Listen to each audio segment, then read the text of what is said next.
Okay. நேத்து நம்ம என்ன பார்த்துட்டு இருந்தோம்? சண்டேலேருந்து சாட்டர்டே வரைக்கும் என்ன ஃபுட் எடுத்துக்கணும்? எந்த பிளானட்டோட ஆதிக்கம் ஒவ்வொரு நாளைக்கு இருக்கும்? அப்படின்றத தானே பார்த்தோம். ஓகே. இன்னைக்கு நம்ம என்ன பார்க்கலாம் அப்படின்னா, அமாவாசை, பௌர்ணமி. அன்னைக்கு என்ன ஃபுட் எடுத்துக்கணும் அப்படின்னு பார்க்கலாமா? ஜென்ரலாவே அமாவாசை அன்னைக்கும், பௌர்ணமி அன்னைக்கும் இது 2மே பார்த்தீங்கன்னா, உனக்கு நான் சொல்லும்போதே தெரிஞ்சிருக்கும். இது எதோட லிங்க்கு? நிலா, மூனோட லிங்க்கு. அந்த மூனோட ஈர்ப்பு விசையும் நம்ம பூமியோட ஈர்ப்பு விசையும் ஒரு விதமான லிங்கை ஏற்படுத்திட்டு இருக்கோம். ஓகேவா? அதன் மூலியமா நிறைய மாற்றங்கள் நம்ம உடலுக்குள்ள ஏற்படும். நம்மளுடைய உடல்ல அமாவாசை அன்னைக்கு வாட்டர் கண்டென்ட்டும் பிளட் சர்க்குலேஷனும் எப்பயும் போல இருக்காது, கொஞ்சம் குறைவா தான் இருக்கும். அதே போல பௌர்ணமி அன்னைக்கு பிளட் சர்க்குலேஷனும் வாட்டர் கண்டென்ட்டும் எப்பயும் இருக்கிறத விட கொஞ்சம் ஹைப்பரா, கொஞ்சம் அதிகமாகவே இருக்கும். ஓகேவா? இப்போ இதை நம்ம பாடி வந்து பேலன்ஸ் பண்ணணும். இதுக்கு ஒன்று நான் ஒரு எக்ஸாம்பிள் சொல்லிருட்டா?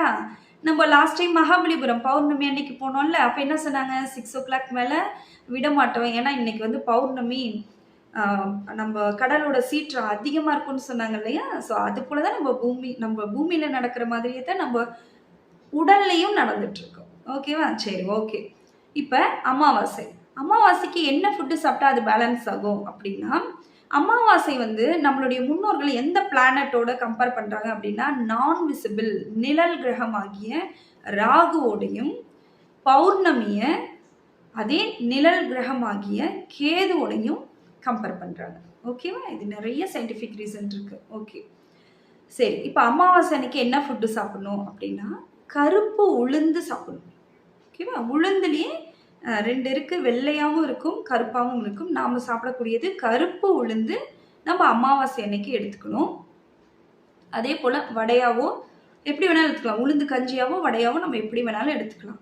அதே போல் பௌர்ணமி அன்னைக்கு நம்ம என்ன ஃபுட் எடுத்துக்கணும் அப்படின்னா, கொள்ளு ரசம், சளி பிடிச்சா குடிப்போம் இல்லையா, அது.